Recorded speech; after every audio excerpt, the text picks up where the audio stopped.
Supreme కోర్టులో RC Gupta judgement ని 21,229 మందికి అన్ఎగ్జెంప్టెడ్ ఎస్టాబ్లిష్మెంట్ నుంచి రిటైర్ అయిన ఎంప్లాయీస్ కి ఇంప్లిమెంట్ చేశారన్న 21,229 ఆ లిస్ట్ ని సుప్రీం కోర్టుకి ఈ 4th November 22 జడ్జిమెంట్ యొక్క వాదనలు జరుగుతున్నప్పుడు ఆఖరి క్షణంలో సబ్మిట్ చేశారు. ఆ వాదనలు ఎప్పటి నుంచి మొదలయ్యంటే జూలై 2nd fortnight నుంచి ఆగస్ట్ 1st fortnight వరకు వాదనలు జరిగాయి. వీళ్ళు 5th August 2022 నాడు సబ్మిట్ చేశారు.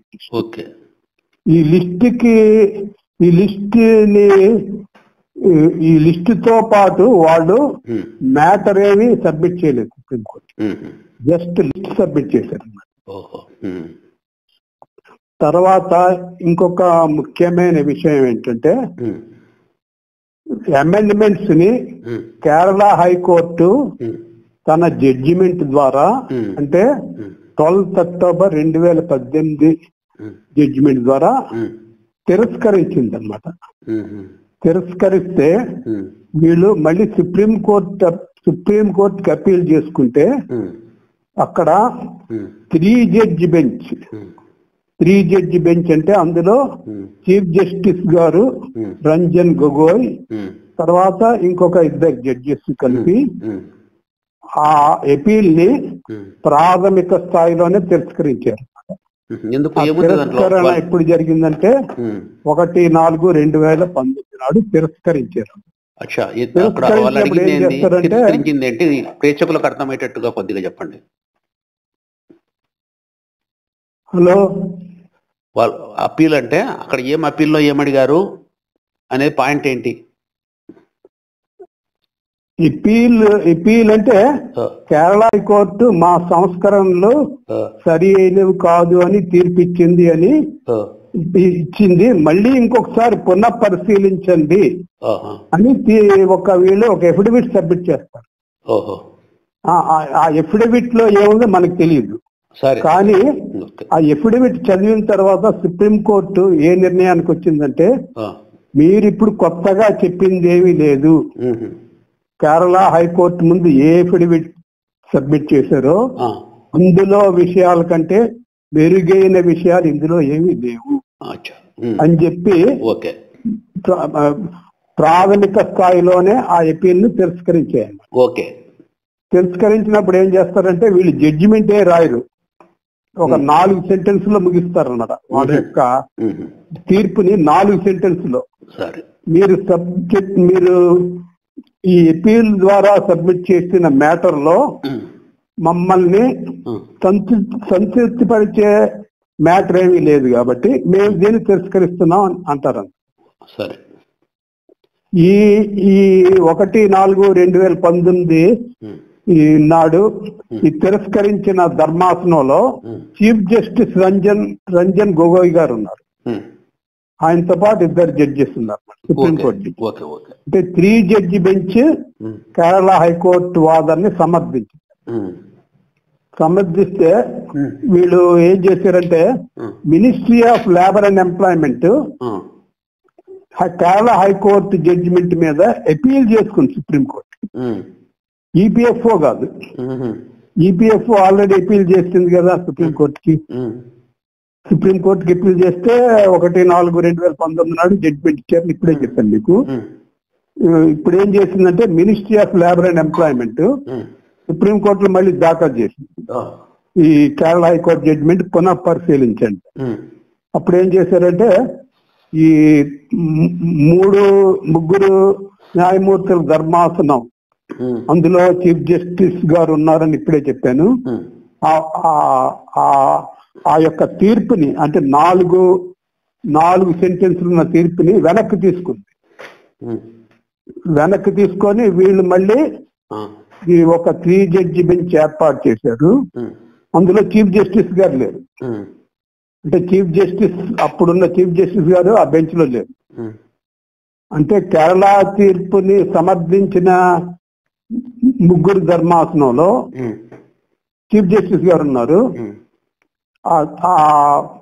ఆ జడ్జిమెంట్ ని పునఃపరిశీలించడానికి ఏర్పాటు చేయబడిన 3 జడ్జి బెంచ్ లో చీఫ్ జస్టిస్ గారు లేరు అన్నమాట. వాళ్ళే యుయు లలిత్ అండ్ ఇంకొక ఇద్దరు కలిపి ఈ సంస్కరణలు సరి అయినయే అని తీర్పిచ్చారు. అంటే అంతకుముందు చీఫ్ జస్టిస్ తో కలిసిన ధర్మాసనం ఇచ్చే తీర్పుని వీళ్ళు రివర్స్ చేశారు అన్నమాట. ఈ జడ్జిమెంట్ మనకి 4th నవంబర్ 22 నాడు వచ్చింది. దీన్నే సునీల్ కుమార్ జడ్జిమెంట్ అంట. ఈ జడ్జిమెంట్ లో వాళ్ళు సుప్రీంకోర్టు ఏం చెప్పిందంటే, మేము ఆర్సి గుప్తా జడ్జిమెంట్ ని సమర్థిస్తున్నాము, అంచేత ఆ జడ్జిమెంట్ ని 4 వారాల్లో 8 వారాల్లో ఇంప్లిమెంట్ చేయమని ఆదేశాలు. మరి RC Gupta judgement 4th October 2016 నాడు వచ్చింది. అది 2016 నుంచి 23 మార్చి 2017 వరకు ఆ జడ్జిమెంట్ ని విస్తృతంగా చర్చించి ఎక్కడెక్కడ అనుమతులు తీసుకోవాలో అక్కడ అనుమతులు తీసుకొని వీళ్ళు ఆల్రెడీ ఇంప్లిమెంట్ చేశారు. చేసిన జడ్జిమెంట్ ని సుప్రీంకోర్టు ఏం చెప్తుంది ఇక్కడ, ఆ జడ్జిమెంట్ ని మేము సమర్థిస్తున్నాము, ఆ జడ్జిమెంట్ ని ఇంప్లిమెంట్ చేయండి 8 వారాల్లో ఉంటుంది. ఇంప్లిమెంట్ అయిపోయింది కదా, మళ్ళీ ఇంప్లిమెంట్ చేయండి అని ఎందుకు అనాలి? అంటే రీఇంప్లిమెంట్ చేయండి అనకుండా ఇంప్లిమెంట్ చేయండి అన్నారు. అంటే సుప్రీం కోర్టుకి ఆర్సి గుప్తా జడ్జిమెంట్ ఇంప్లిమెంట్ చేసినట్టు తెలియదు.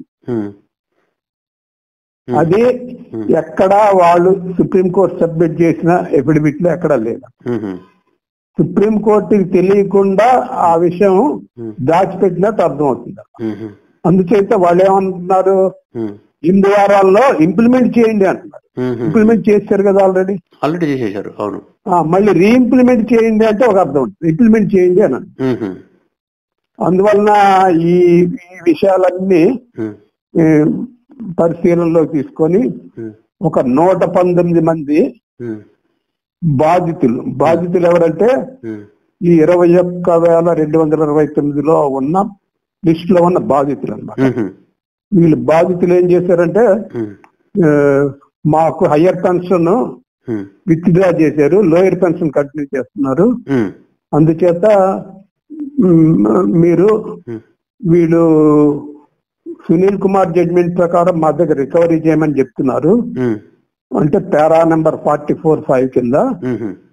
కానీ పారా నెంబర్ 44(5) అనేది దాని యొక్క మీనింగ్ వేరు.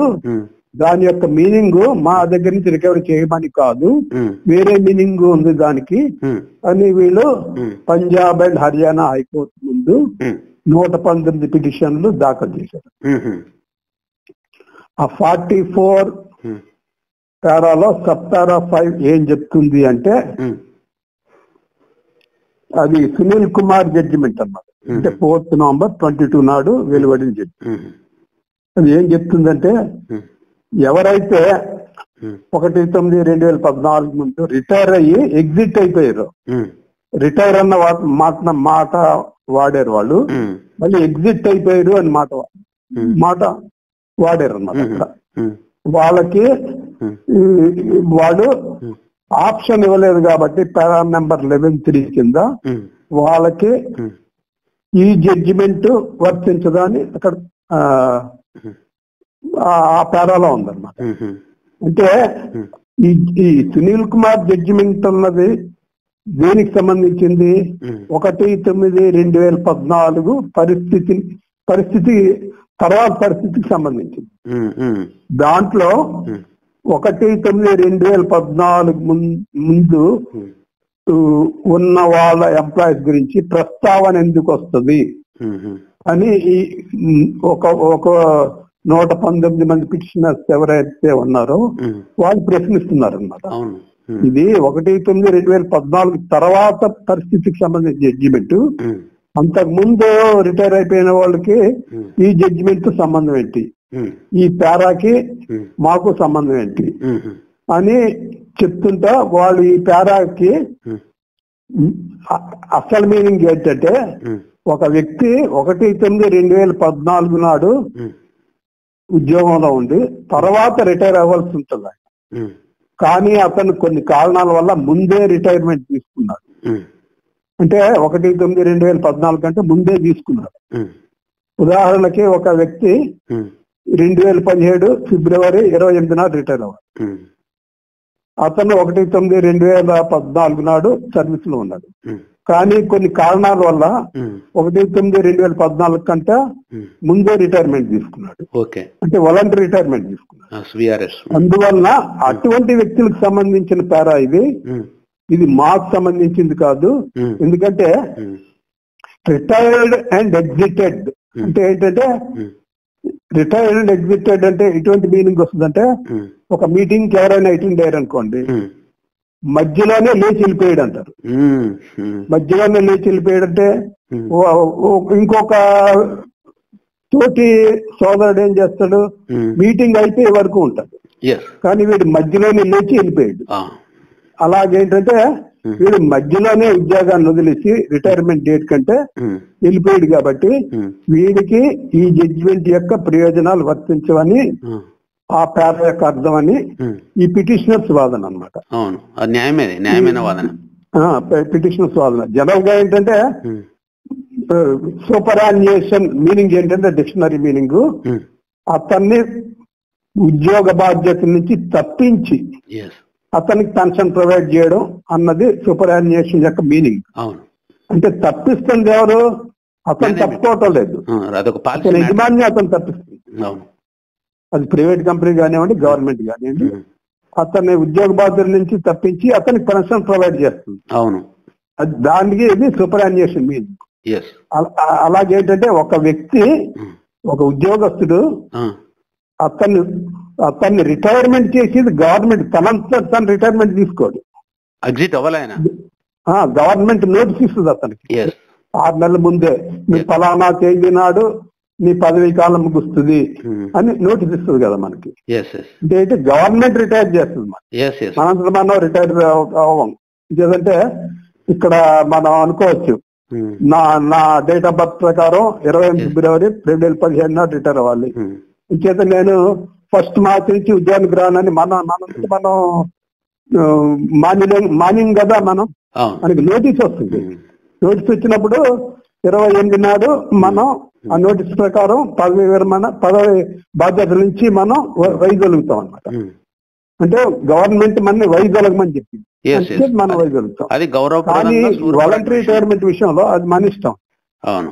2017 ఫిబ్రవరి 28 రిటైర్ అవ్వాల్సిన వ్యక్తి 2013 ఫిబ్రవరి 28 రిటైర్ అయిపోవచ్చు.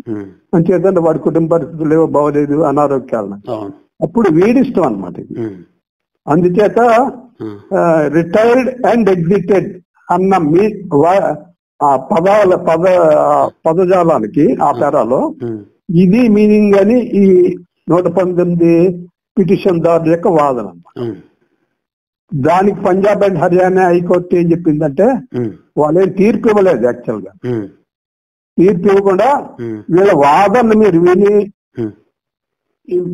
వీళ్ళకి సమాధానం చెప్పండి అని ఈపీఎఫ్ఓని ఆదేశించింది. అంతే, మీరు ఈ వాదనని, ప్రతి ఒక్కళ్ళ వాదనని పూర్తిగా విని మీరు వీళ్ళకి సమాధానం చెప్పండి అని ఆ జడ్జిమెంట్ లో ఉందన్నమాట. అది ఆ జడ్జిమెంట్ యొక్క సారాంశం.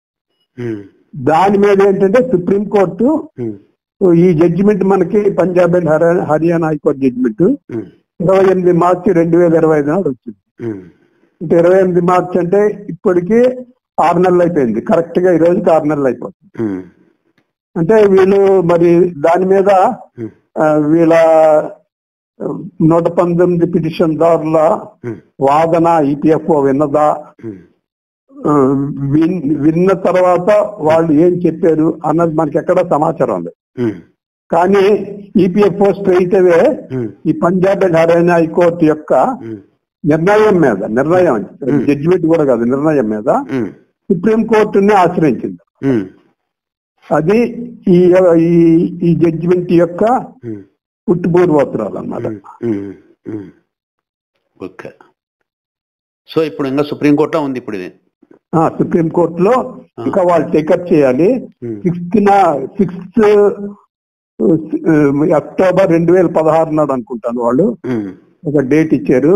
ఆ డేట్ నాడు ఈ కేసు ఓపెన్ చేస్తారు. అందువలన ఇది ఏంటంటే ఇది 1/9/2014 కంటే ముందు రిటైర్ అయిన వాళ్ళకి Punjab and Haryana high court higher pension అర్హులు అని తీర్పు ఇవ్వలేదు. ఈ 119 మంది పెన్షన్దారుల యొక్క సమస్యని పరిష్కరించండి అని ఈపీఎఫ్ఓకి ఆదేశాలు మాత్రం ఇచ్చింది. సార్ అట్లాగే నా దగ్గర ఈ హర్యానా పంజాబ్ కోర్టు యొక్క ఈ తీర్పు విషయాలు తెలుగులో ఉన్నాయి, చదువుతా. అది మీరు ఎంతవరకు ఓకే కాదో ఒక వినండి. వాళ్ళు చెప్పింది ఏంటంటే అక్కడ మన ఈ పంజాబ్ అండ్ హర్యానా హైకోర్టు తీర్పులో 2014కి ముందు రిటైర్ అయిన వారికి అవకాశము, 1/9/2014కి ముందు రిటైర్ అయిన ఉద్యోగులు తాము ప్రత్యేకంగా ఎటువంటి ఆప్షన్ ఇవ్వకపోయినా వారి ఎంప్లాయర్ ఈపీఎస్ 95 నిబంధనల ప్రకారం అప్పట్లోనే అవసరమైన చందాలను పింఛన్ ఫండ్కు చెల్లించి ఉంటే, నెక్స్ట్ వారు పింఛన్ ఫండ్ సభ్యులుగా చందాలు చెల్లిస్తూ ఉంటే, నెక్స్ట్ వారు స్వచ్ఛందంగా పింఛన్ ఫండ్ నుంచి బయటకు వెళ్ళకపోతే, అంటే ఎగ్జిట్ కాకపోతే అటువంటి వారికి కూడా హయ్యర్ పెన్షన్ అధిక హక్కు కలుగుతుంది అని చెప్పి ఒక పాయింట్. నెక్స్ట్ కూడా చదువుతా సార్. ఇక్కడ ఏంటంటే ఎంప్లాయర్ బాధ్యత ఏంటంటే ఎక్కడ అవసరమైతే ఎంప్లాయరు తన వాటాను పెన్షన్ ఫండ్కి జమ చేయాల్సిన అవసరం ఉందని కోర్టు గుర్తించింది. అంటే ఎంప్లాయర్ కూడా ఆ ప్రపోర్షనేట్ కాంట్రిబ్యూషన్ జమ చేసి ఉండాలి అనేది ఒకటి. నెక్స్ట్ ప్రతి ఉద్యోగి దావా పరిశీలన, ప్రతి అర్హత గల ఉద్యోగి యొక్క క్లెయిమ్ని వ్యక్తిగతంగా పరిశీలించి మాట్లాడిన స్పీకింగ్ ఆర్డర్ ద్వారా తీర్మానం చేయాలని ఈపీఎఫ్ఓ మరియు ఇతర ప్రతివాదులకు ఆదేశం ఇచ్చింది. ఈ నిర్ణయం ఇవ్వడానికి నేటి నుండి 6 వారాల లోపే ప్రక్రియ పూర్తి చేయాలి. నెక్స్ట్ ఇంకా లాస్ట్ పెండింగ్ దరఖాస్తులు, ప్రధాన కేసు తీర్మానంతో పాటు ఉన్న అన్ని ఇతర పిటిషన్లు అప్లికేషన్లు కూడా ఈ తీర్పుతోనే ముగిసినట్లుగా పరిగణించబడతాయి. లాస్ట్ సారాంశంగా 2014కి ముందే రిటైర్ అయినప్పటికీ అవసరమైన చందాలు క్రమంగా చెల్లించి సభ్యత్వం కొనసాగించిన వారికి హయ్యర్ పెన్షన్ తీసుకునే హక్కు ఉందని ఈ హైకోర్టు తేల్చింది అని చెప్పి నా దగ్గర ఉన్న అందుబాటులో ఉన్న సమాచారం. దీనికి మీరేమంటారు? కాబట్టి కొద్దిగా ఫేవరబుల్ గానే చెప్పింది ఈ పంజాబ్ హర్యానా. పంజాబ్ ఫేవరబుల్ గా చెప్పింది. దీనికి ఇంకొక మనకి బెస్ట్ ఉదాహరణ ఏంటంటే Sunil Kumar judgement 4th November నాడు 22 నాడు వచ్చింది అనమాట. వాళ్ళు జడ్జిమెంట్ లో ఏం చెప్పారు, 44 పారాలో ఫస్ట్ సబ్ పారాలో ఏం చెప్పారంటే ఈ జడ్జిమెంట్ ప్రెజెంట్ మెంబర్స్ కి వర్తిస్తుంది అన్నారు. ప్రెజెంట్ మెంబర్స్ అంటే ఎవరు? జడ్జిమెంట్ 4th నవంబర్ 22 నాడు వచ్చింది. అంటే ఆ రోజు ఉద్యోగంలో ఉన్న వాళ్ళకి అది వర్తిస్తుందని అర్థం కదా అది. కానీ 1/9/2014 ఉద్యోగం ఉండి 2017లో రిటైర్ అయిన వాళ్ళకి కూడా ఆ జడ్జిమెంట్ వర్తింపజేశారు. అంటే ఏంటి, ఆ జడ్జిమెంట్ కంటే ముందు రిటైర్ అయిన వాళ్ళకి కూడా ఆ జడ్జిమెంట్ వర్తింపజేశారు కదా ఇక్కడ. అందువల్ల ఏంటంటే ఆర్సి గుప్తా జడ్జిమెంట్ అనేది 31/8/2014 నాడు రిటైర్ అయిన వ్యక్తికి కూడా వర్తిస్తుంది అని మనం అర్థం చేసుకోవచ్చు. ఎందుకంటే 4th నవంబర్ 2022 జడ్జిమెంట్ 2017లో రిటైర్ అయిన వ్యక్తికి అన్వయించినప్పుడు 4th అక్టోబర్ 2016 జడ్జిమెంట్ 2013 కానీ 2012లో కానీ రిటైర్ అయిన వ్యక్తులకి ఎందుకు వర్తించదు అని మనం ఆలోచిస్తే సింపుల్ గా ఖచ్చితంగా వర్తిస్తుందని మనం కన్క్లూజన్ రావచ్చు. Okay sir. ఎందుకంటే అక్కడ ఒక పద్ధతి ఇక్కడ ఒక పద్ధతి ఉండదు కదా. అవును, అది అన్నమాట అది. Okay sir. అందుచేత 1/9/2014 కంటే ముందు రిటైర్ అయిన వాళ్ళకి ప్రతి హక్కు ఉంది హయ్యర్ పెన్షన్ ద్వారా. ఇంకొకటి ఏంటంటే 1/9/2014 తర్వాత రిటైర్ అయిన వాళ్ళకి సుప్రీంకోర్టు తన విశేష అధికారాలు ఆర్టికల్ 142 ప్రకారం ఉపయోగించి వాళ్ళకి హైయర్ పెన్షన్ సంక్రమింపజేసింది. కానీ ఆర్సి గుప్తా జడ్జిమెంట్ లో 142 ఆర్టికల్ ఉపయోగించలేదు కదా. అంటే 142 ఆర్టికల్ అవసరం 1/9/2014 తర్వాత రిటైర్ అయిన వాళ్ళకి అవసరం వచ్చింది, కానీ అంతకు ముందు వాళ్ళకి అవసరం రాలేదు అని స్పష్టంగా తెలుస్తుంది. అంటే ఏంటంటే 1/9/2014 కంటే ముందున్న వాళ్ళకి హయ్యర్ పెన్షన్ ఇవ్వడంలో ఎటువంటి ఆటంకాలు లేవు అని మనం క్లియర్ గా అర్థం చేసుకోవాలి. Okay sir.